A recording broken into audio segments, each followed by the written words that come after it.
Good afternoon. My name is Richard Bradley, proud TPUG member, number 1439. I found this card yesterday.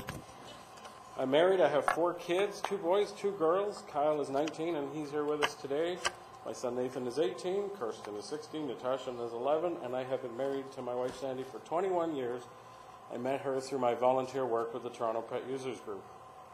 I first became aware of Jim Butterfield at a TPUG meeting when I was 15 years old. Well, one of my high school teachers, Gord Mahaffey, got me started in the Commodore PET. It was Jim that got and kept me hooked on computers. I'm proud to be able to call him a friend.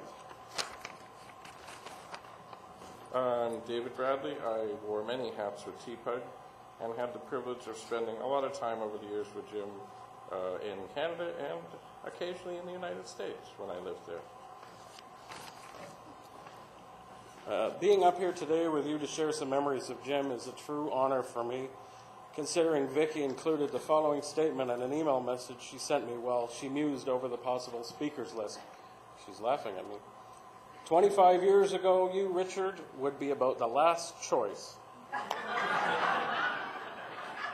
But now you'd be good. You and your brother were the most inarticulate adolescents on earth. If I answered the phone, you'd ask for Jim, and other than that, mostly grunt. So now you will better understand how much of an honor being up here with you really is for me. Never before has one man taught so much to so many. He made it look so easy. He made us laugh, and we learned from him. Some would say that Jim was a computer person, but really, above all, he was a people person. Jim could take the most complex concepts and put them into words and demonstrations that did so much more than teach the subject matter, which he did better than anyone. He was also teaching us how to deal with people. By day, I'm a network administrator. I'm not the smartest techie guy you're ever going to meet, but as far as working with people, I can do that. I treat them with respect.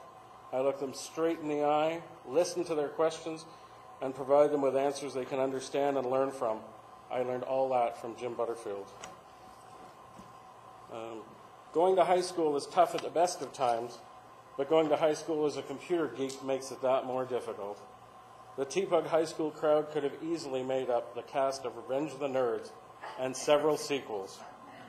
But Jim gave us hope.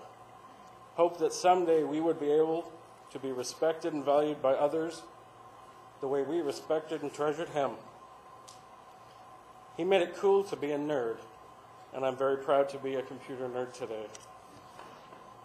Speaking of high school, I have not left high school. I work for the Toronto District School Board, and every day I must tend to the needs of more than 2,000 young people at Earl Haig Secondary School. And it's funny, I remember, Jim had a way, it didn't matter who asked him what, whether it was complex or simple, he'd get this twinkle in his eye and off he'd go.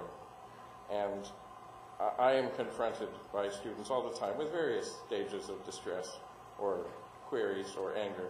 And I've been told that I get this twinkle in my eye as I go off on some tangent to try and distract them from the real issue. And perhaps it might be a weapon, or perhaps it might be their distress. But I know that when I get into these stories, that even though he's not here, and he wasn't there much of the time, that Jim is standing behind me saying, "You go, boy." When we went to TPUG meetings, we're sometimes among hundreds of people, some as young as 6, some as old as 90, but we'd all been bitten by the Commodore bug. The room was almost always silent when Jim, our guru, would stand to show us something new. He would often use others in the room as examples. At one meeting, Jim was writing a subroutine in a language that allowed them to be called by name. So he chose the name Punter for Steve Punter, the author of WordPro way back when. Once completed, Jim, with a chuckle, then proclaimed that now we would have to execute Punter. The room erupted with laughter, although I recall Steve Punter was not laughing with us. There was another fellow who had an interesting way. His name was Mike Donegan. And we once got into a discussion at a meeting, and there were hundreds of people there, about whether it was kosher to use both sides of a single-sided disc. And Jim was up mostly saying, do what you want. Mike Donegan there was no such. He was adamant, this was not to be, you cannot do this. And many other people spoke, but and on it went. But finally it was, of course, agreed that we would all disagree. Then another question came on the floor, and Jim said, oh yes, well hang on, I'll need a different program. And just to give Mike Donegan one more stick, he said, just let me turn this over. And once again, the room erupted in laughter, except for Mike Donegan. Jim was known in and around Toronto, but he was known around the world. I don't know if you've seen it, there's a tribute site for Jim that's hosted in England. There's tributes there from Canada, the United States, Europe. To repeat, one tells of, the story's a little different, an exchange student from South Africa that took home bragging rights of being able to meet Jim back when he was here. Another one was about a man who burst into tears when he read the Lives Lived in the Globe and Mail, and he had never met Jim. He'd only read his articles and books and in magazines. As much as Jim transcended the world, so did his appeal to all ages. By example, 3 generations of my family are here to celebrate his life. One time when I lived in Florida, I got a call from this fellow who wanted me to come to Boston to speak at a computer show. And I don't know how he got in touch with me or anything, but, you know, I've been around. But I suspect Jim had something to do with it, because when I arrived in Boston, there was Jim. And we hung out together. And the interesting part of this time, and of course he knew every bar in Boston, and anywhere in Boston that there was to know, he spoke of some wonderful news, and that was that Vicky was pregnant. And we also spoke about the GST and other things, but we did speak at great length about what this meant. And he did muse about being, a father into his 60s, etc. And he really, it's one of the only times I really saw him get serious, is that he was really worried that something would take him before he really got to see his daughter grow up. And, well, thankfully, we had him for as long as we did, and I'm sure he was glad to for every single day.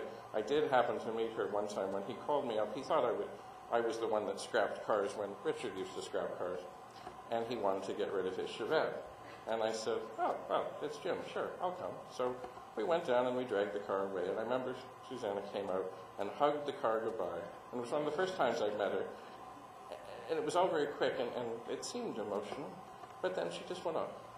And he said, well, there she goes, isn't she wonderful? And we took the car home, and it was funny, my wife now, we hadn't been together that long. She came home, and there I am, ripping this car to pieces in the driveway. And she thought, like she just couldn't get it. I said, you know what, dear, just get used to it, because it will happen again.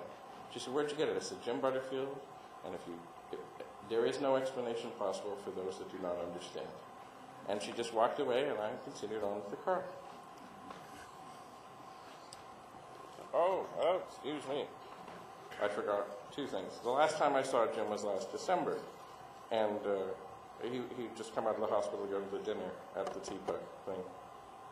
We didn't have a whole lot of time, but I had lost track of how old Susanna was, and I said, is she 18 now? And he looked at me with all seriousness, and he said, I don't want to see you hanging around the house. And then also he said, I go to meetings, I go to tell stories, and there aren't many people around that can dispute if I get up and tell them how it was and what happened, but you're one of them. And the last thing I have to say is, remember, he was always talking about teletype from years and years ago, and of course we're back to that with our text messages, but he said the worst thing that you could see come across the teletype was Taboma. And I said, I don't know what the heck that means. And now, you have to say this the only way Jim can say it. What it means is take a bite out of my ass. But it does not said that way. When Jim says it is take a bite out of my ass. I wish I could peek into the heavens, run over to Jim, poke him on the shoulder just one more time and ask, why did Commodore put Basic 2 on the Commodore 64?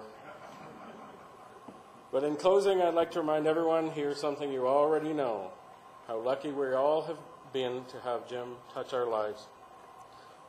To the members of the Naval Club, it's an honor to be in your presence. To the CN crowd, you had him for a long time, but he chose to be with us. I lost him. Oh, to Jim's family and friends, I hope you will find comfort in these memories, and most importantly to Vicki, I thank you for the time we had with him, and I have a Commodore 64 keychain for you to help remember this day. And to Jim, thank you for everything, my old friend.